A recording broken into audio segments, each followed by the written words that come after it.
people come to us with various issues that they're concerned about. Like education is a big one right now, but so is the vaccine mandates, and so is people are still concerned about 5G, and they're concerned about, some places water, like in Arizona, and whatever their issues are. If you want to have a voice in your community, we want to help you do that. Okay. That's promoting free speech, right? So yes. We don't teach the issues, but we do, we'll take anybody as long as it's legal and, ethical and moral and, not completely left-wing, trying to disrupt all of society. We'll take pretty much anybody comes along and say, hey, we'll help you. We want to give you training. We'll give you some mentoring if necessary, to help you, encourage you in your specific initiative, whatever it is you're doing. Mm-hmm. And then we cut them loose and say, hey, man, go for it. It's up to you now. Well, is most of this online training or?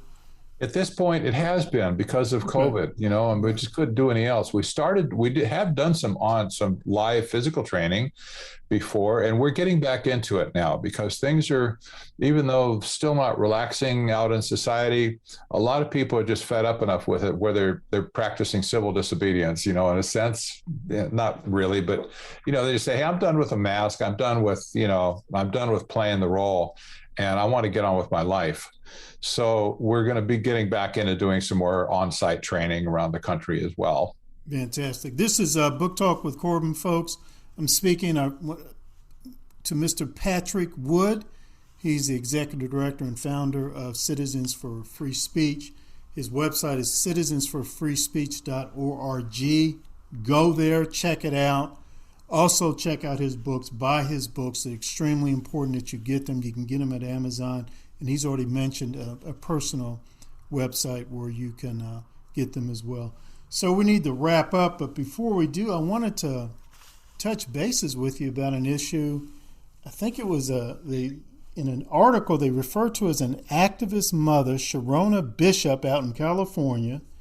And she got a rather surprising visit from the FBI. Could you talk to us about that? Right. She was actually in Colorado, and she was an activist mom who was concerned about education primarily. I think that's what really got her started. And she has 2 or 3 children, and so she had been active in speaking at several different school boards in Colorado, quite vocal.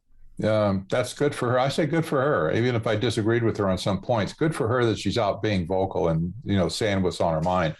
Yeah. But she was also an activist working on voter integrity issues in Colorado, and they apparently have some issues up there.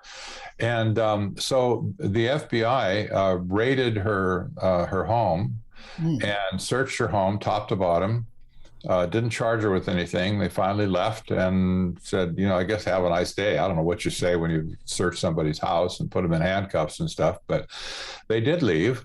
And this was a result of the Department of Justice in Washington putting out a kind of an authority blurb to the FBI that these parents around the country that have been protesting things like critical race theory, like the trends in homosexual philosophy teaching in schools and things like voter integrity. If you're doing those things, you very possibly are a domestic terrorist, they said. Yes. And at the very least, you're guilty of hate speech crimes. So the DOJ got this idea that, that means we got to have the FBI, out there watching these people.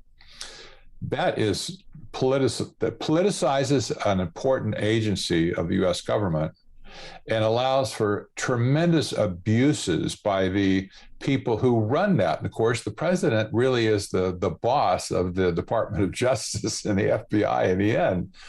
So this is a very dangerous precedent that free speech of this woman is being curtailed by a badge and a gun. It just happens to be the FBI. Right. Which makes it a little scarier. But there was 2 fathers arrested in Texas this last week that were same deal. They were protesting at a school board, and they had said some things to them that they didn't like, and the school board themselves have their own police force locally to to deal, I suppose, with protecting schools and stuff like that. But they have a badge and they have a gun. They're not allowed to arrest anybody, but they sent their own school guards or their own police people out to collar these two fathers, and they did arrest them. They took them to the police, and the police arrested them. But again, it's total suppression of free speech, and this is egregious, absolutely egregious. It was bad enough before, but when you start using the badge and a gun, we really need to stand up and put a stop to this.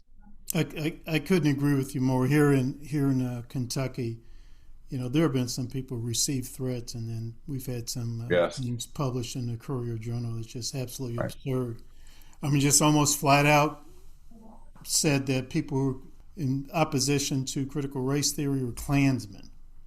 And I know many of these people. I know many of these people personally. Klansmen. I mean, it's just absurd. Yeah. So I'm glad your organization exists to alert us to these issues, and your organization exists as, hey, come to us. We can give you some training and some encouragement so that you're empowered to to keep America free and prosperous and everything else. Because I don't know how you feel about it, but I don't think any one politician can turn this around. I think your approach is the proper approach. Hey, let's train regular average Americans in how to protect free speech. Yes. It is up to us in every way. Washington cannot save us right now. They're weaponized against us by and large. Yes. Our state governments can't either, because structurally that's not what they do. They're not involved with the cities and the communities and the towns. Only we people are involved at the local level, and we're the only ones that can transform our own communities into something we want to live in for the future.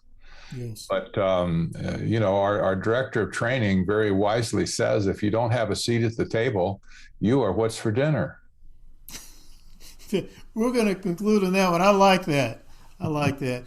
This is Book Talk with Corbin. We're going to conclude this interview with Mr. Patrick Wood. His website is citizensforfreespeech.org. Sir, I hope that we can bring you back sometime. My pleasure, anytime. Thank you, Corbin.